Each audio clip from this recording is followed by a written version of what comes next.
मेहनत का फल बेस्ट मोटिवेशनल स्टोरी। बहुत पुराने समय की बात। माधवपुर देश के सूरत नामक गांव में एक लकड़हारा रहता था। वह बहुत गरीब था। वह जंगल से लकड़ियां लाता और शहर में बेचकर अपने परिवार का पेट पालता था। वह गरीब तो था, पर चारपाई पे आलसी लकड़हारा लेटा है और खरी खोटी सुना रही है। आलसी भी कम नहीं था।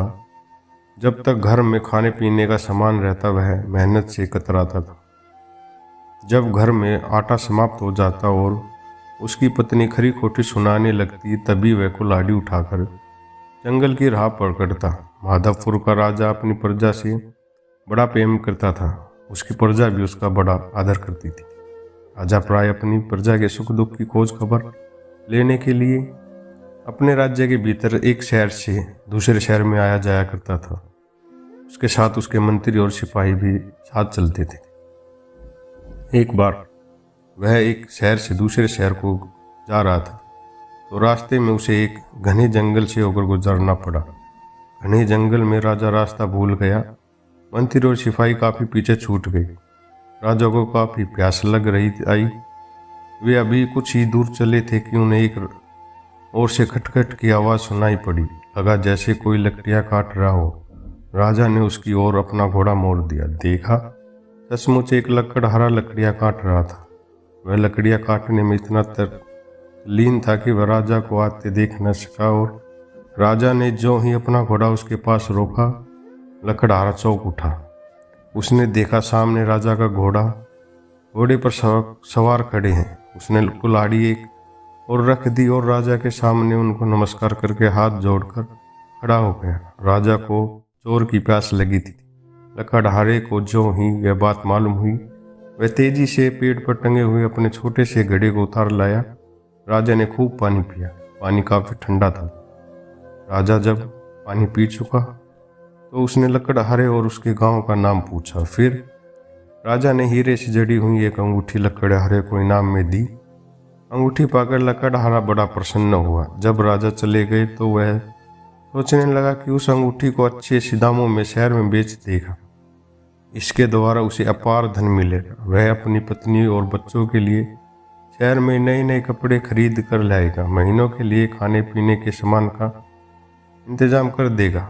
अब उसकी पत्नी उसे खरी खोटी भी नहीं सुना पाएगी, और उसे वे मित्र भी जो गरीबी के कारण उसे दूर भागते थे, अब उसका अपमान भी नहीं करेंगे। ये सोच सोच कर वह घर की ओर चलने लगा। उसने सोचा कि पहले वह अंगूठी के बारे में अपनी पत्नी को बतलाएगा और फिर बेचने शहर ले जाएगा।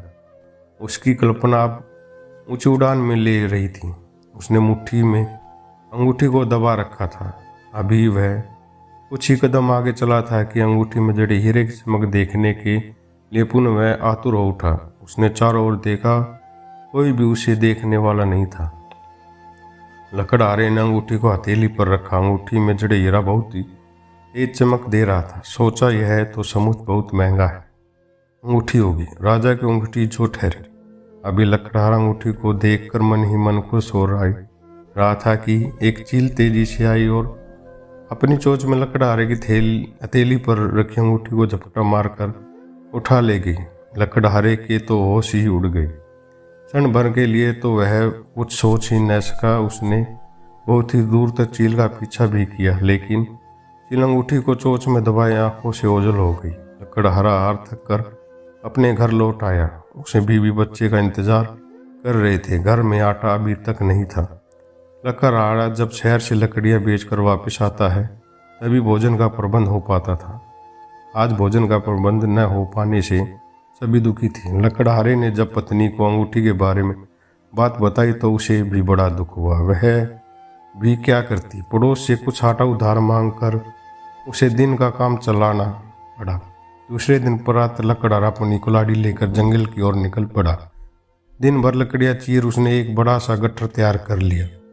वह उसे बांध ही रहा था कि जंगल में उसे दूर से टापों का आवाज सुनाई पड़ी। उसने देखा राजा की सवारी आ रही थी। वह कुल्हाड़ी एक और रख राजा के सामने हाथ जोड़कर खड़ा हो गया। राजा ने कहा, मैंने तुम्हें इतनी कीमती अंगूठी दी थी कि उसे बेचकर तुम आराम से रह सकते हो, फिर क्यों इतनी मेहनत कर रहे हो।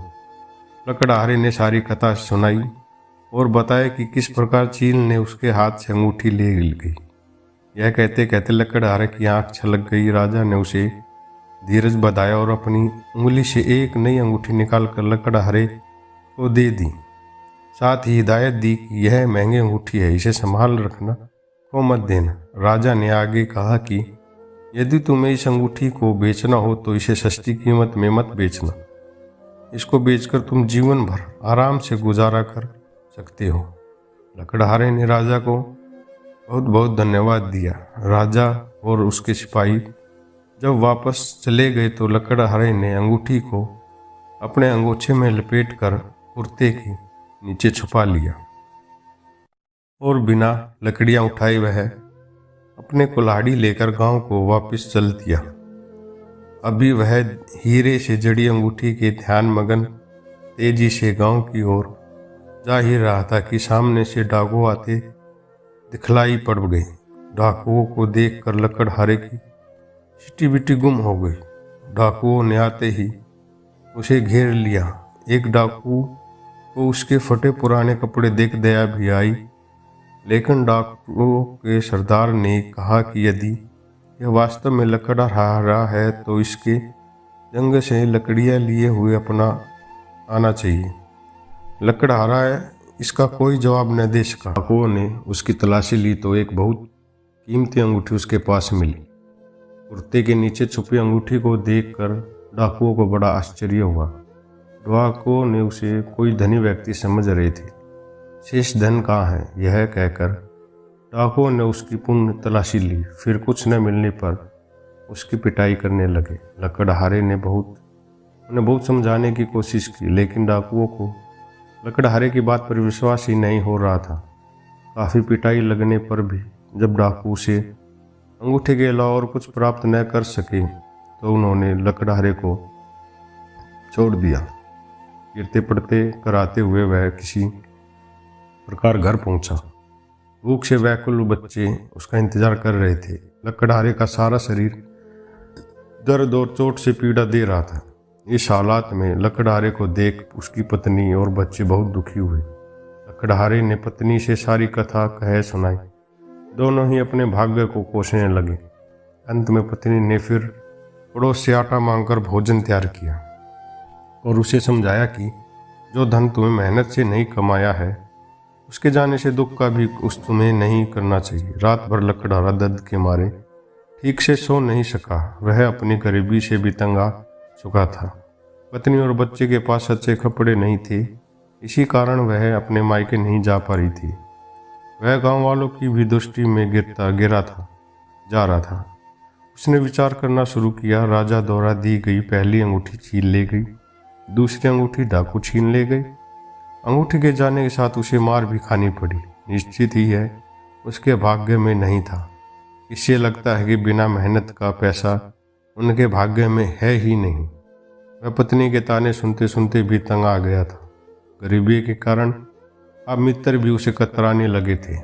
इससे उसका यह पक्का विचार बन गया था कि गरीबी दूर करने के लिए मेहनत के अलावा अब कोई दूसरा चारा है नहीं। अब वह मेहनत करके पैसा बचाएगा तभी उसका मान बढ़ेगा। दूसरे दिन से लकड़हारा मेहनत पर जुट गया। वह रोज सुबह उठता, जंगल निकल जाता और लकड़ियाँ काट बीन कर उन्हें शहर में बेचने ले जाता। साल भर में ही उसने इतने पैसे बचा लिए कि उन पैसों से बढ़ईगिरी का काम सीख लिया तथा औजार ले आया। अब वह सुबह शाम लकड़ी और दरवाजे बनाने लगा। शहर में लकड़हारा द्वारा बनाई गई खिड़कियां और दरवाजे की अच्छी कीमत मिलने लगी। मांग बढ़ जाने पर उसने कुछ कारीगरों को अपनी सहायता के लिए रख लिया। 5 साल के भीतर ही उसका काम खूब चमक गया। लकड़हारे की मेहनत देखकर सभी उससे प्रसन्न थे। जो मित्र उसकी गरीबी के कारण उससे कतराने लगे थे वे पुनः अब उसके पास आने लगे थे। परंतु अब लकड़हारे को बेकार बैठने की फुर्सत ही ना थी। उसने देखा कि गांव के बहुत से लोग अभी भी बेकार रहते हैं, उनके पास कोई काम ना था। लकड़हारा तो जैसे मेहनत का संदेश घर घर भिजवाने के लिए पक्का इरादा लेकर बैठा था। उसने पूरे गांव के नवयुवकों को संदेश भिजवाया कि जिन लोगों के पास कोई काम नहीं है वे उसके पास आए, वह उनको काम देने के लिए तैयार है। शुरू में कुछ लोगों ने इस बात को मजाक समझा, लेकिन उनको अनेकों युवक उसके पास आए तो लकड़हारे ने उन्हें समझाया कि अपनी तरक्की करने के लिए काम की कोई कमी नहीं है। उसने बताया कि जंगल से जो बच्चे और स्त्रियां बीड़ी बनाने वाले पत्ते तोड़कर उसके पास लाएंगे, उनको शहर में बिकवाकर पैसा दिलवाने की जिम्मेदारी वह लेता है। देखते ही देखते कुछ माह के भीतर घर घर में बीड़ी बनाने का कारोबार शुरू हो गया। लकड़हारे की सलाह से कुछ लोग खपरे और ईंटें बनाने के काम में जुट गए। स्त्रियां कपड़े सीने का काम करने लगी। कुछ लोगों ने मुर्गी पालन का उद्योग शुरू कर दिया। मुर्गियों के अंडे शहर में आसानी से बिक जाते थे। कुछ किसानों ने सब्जी आदि बड़ी मात्रा में लगाना शुरू कर दी थी। सबके काम काज और वह समय देखता था, उनको सलाह देता था। इस सब का नतीजा यह हुआ कि गांव के लोग अब काम में व्यस्त रहने लगे। उनके पास आमदनी का अच्छा साधन हो गया था।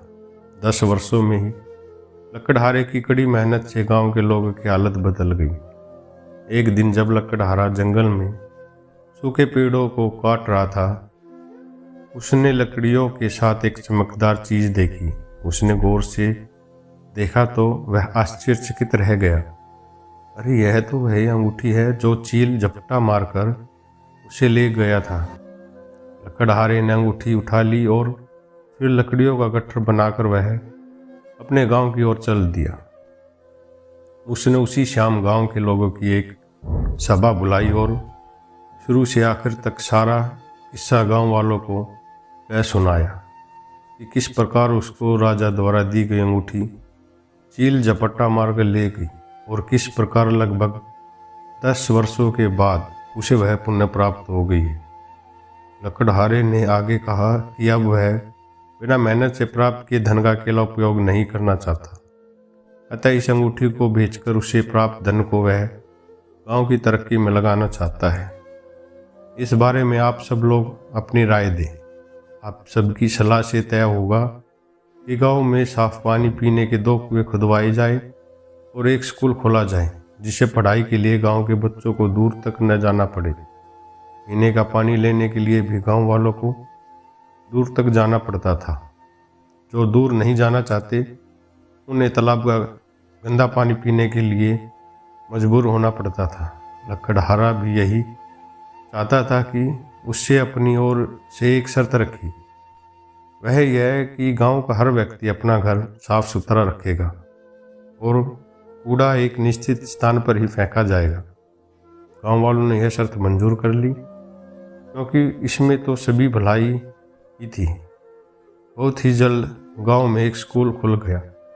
लकड़हारे के प्रयास से यह स्कूल अपने ही ढंग का था, जिसमें बच्चे से लेकर बूढ़े तक पढ़ने आते थे। विद्यालय समय के पश्चात विद्यालय में ही उन्हें विभिन्न उद्योगों के बारे में बतलाया जाता था। चटाई बनाने वाले वहीं चटाई बनाते, बीड़ी के पत्ते से वह बीड़ी बनाई जाती, रस्सी बनाने वाले वहाँ रस्सी बनाते, स्त्रियां वहीं पर सिलाई और कढ़ाई बुनाई का काम करती। जो कुछ उत्पादन होता वह शहर में बेच दिया जाता। अब गांव के सभी लोग प्रसन्न थे। एक दिन राजा की सवारी उस गांव से गुजरी। साफ सुथरे गांव की खुशहाली देख राजा बड़ा प्रसन्न हुआ। उसने गांव का नाम पूछा। गांव का नाम सुनते ही उसे लकड़हारे की याद आ गई। राजा ने लकड़हारे को बुलवाया तो मालूम हुआ कि वह जंगल में लकड़ियां काटने गया है और अब आने ही वाला है। गांव वालों ने बताया कि वह गांव का सरपंच है। थोड़ी ही देर में लकड़हारा वापस आ गया। उसने लकड़ियां एक और रखकर राजा को प्रणाम किया और उनसे अपनी कुटिया पर चलकर जलपान ग्रहण करने का निवेदन किया। राजा उसके निवेदन को स्वीकार न कर सके।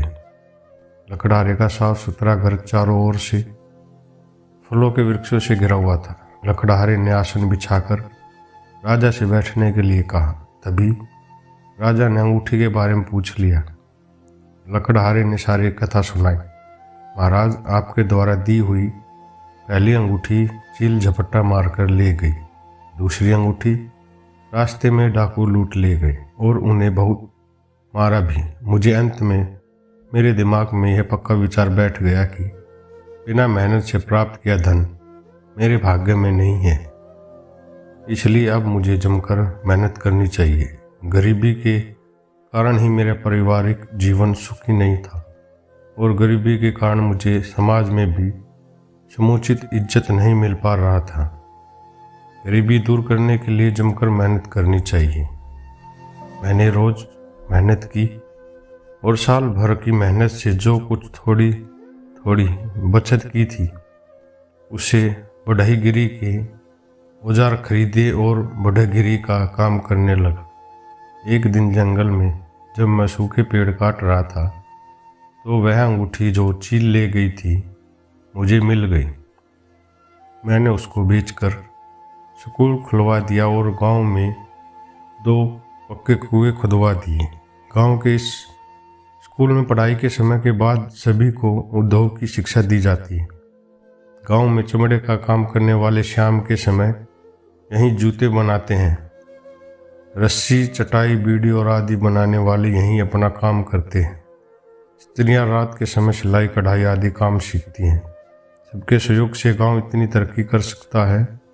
लकड़हारे ने आगे कहा, महाराज, मेरा तो एक ऐसा विश्वास है कि जो व्यक्ति ये समय मेहनत करता है ईश्वर भी उसकी ही मदद करता है। राजा लकड़हारे की मेहनत से बहुत प्रसन्न हुआ। उसने गांव की तरक्की के लिए और अधिक धन प्रदान किया। तो कैसी लगी है best motivational story in Hindi? आप सभी को उम्मीद करते हैं कि आप सभी को यह बेस्ट मोरल स्टोरी ज़रूर पसंद आई होगी। और कहानी पढ़ने के लिए मेरे YouTube channel Sonu life story को सब्सक्राइब करें।